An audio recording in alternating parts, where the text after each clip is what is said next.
Hello दोस्तों, मैं रंजित कुमार। मैं आपके लिए लेकर आया हूँ आज एक किसान की दर्द भरी कहानी शुरू करने के पहले मैं आपसे एक छोटा सा रिक्वेस्ट करना चाहता हूँ। अगर आपको ये कहानी पसंद आए तो वीडियो को लाइक करें और अपने दोस्तों तक इस कहानी को पहुंचाने के लिए वीडियो को शेयर करें और ऐसी ही कहानी सुनने के लिए हमारे इस channel A to Z story को सब्सक्राइब करें। तो आपका ज़्यादा समय नहीं लेते हुए कहानी को शुरू करते हैं। जून का महीना था। चिलचिलाती धूप में हरिया अपने मन में बड़बड़ाता हुआ जा रहा था। धूप इतनी तेज थी कि जमीन भी आग सी तप रही थी। हरिया के पैर में चप्पल भी नहीं थी। वह नंगे पैर लंबे लंबे पगों से आगे बढ़ता जा रहा था। उसको अपनी नहीं बल्कि अपने खेतों की बहुत ज़्यादा फिक्र थी। गायों के झुंड खेतों में आते थे और कुछ ही मिनटों में खेत को साफ कर जाते थे। हरिया के एक खेत में इस साल बहुत अच्छी तरबूजे की फसल लगी हुई थी, जिसे देखकर उसकी जान में जान आती थी।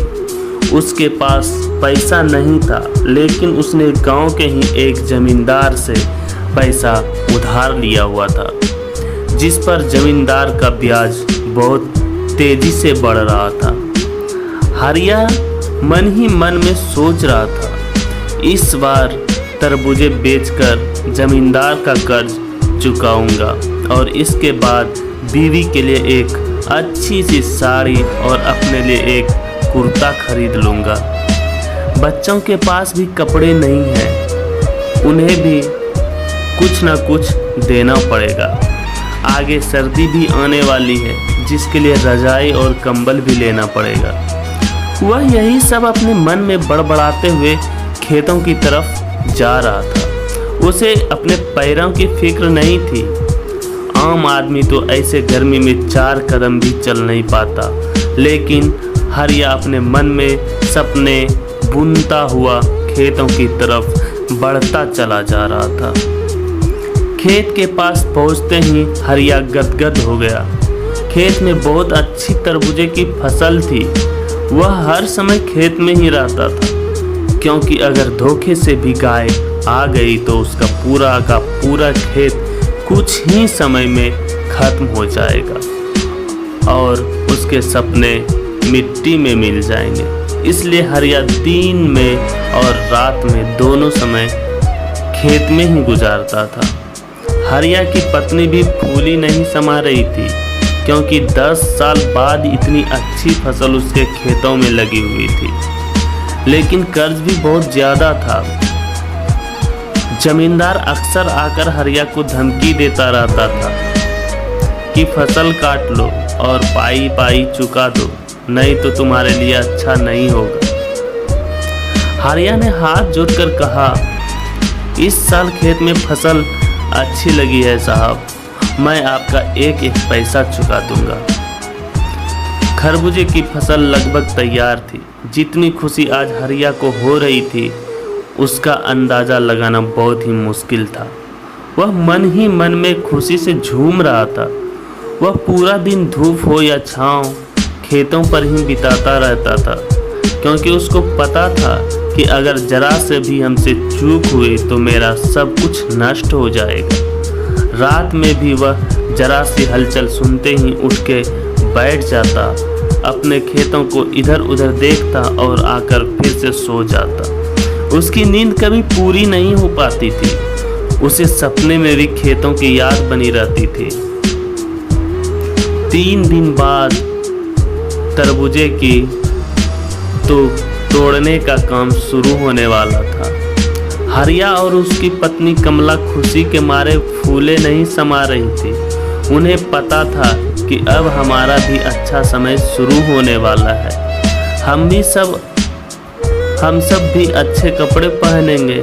हमारे भी रजाई और गुदगुदे गद्दे होंगे, ताकि सर्दी में पूरी रात ठिठुर ठिठुर कर ना गुजारना पड़े। हजारों सपने मन में हरिया और उसकी पत्नी ने संजोए हुए थे, क्योंकि उसके तरबूजे इतने अच्छे थे जिन्हें देखकर पड़ोसियों को भी जलन होने लगी थी। हरिया ने अपना पूरा खून पसीना लगाकर तरबूजे की फसल तैयार की थी। 4 बीघे की फसल गांव में किसी ने पहली बार की थी और इतनी अच्छी फसल शायद आसपास के गांव में कई साल बाद हरिया ने की थी। खेत में तरबूजे चमक रहे थे। इस साल तरबूजे का भाव भी बहुत अच्छा था, इसलिए हरिया सोच रहा था कि उसका सारा कर्ज भी चुकता हो जाएगा और ढेर सारे रुपये भी बच जाएंगे। अगले दिन हरिया सुबह उठा तो अपनी फसल को देखकर बहुत ही खुश हुआ। हालांकि रात वह सो नहीं पाया था। रात भर जानवरों को भगाता रहा, मगर सुबह जब उसने अपनी फसल को देखा तो एकदम से उसकी पूरी नींद ही गायब हो गई। खुशी से एकदम चेहरा उसका लाल हो गया।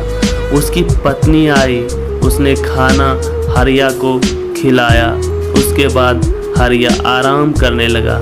हरिया की पत्नी खाना देकर चली गई।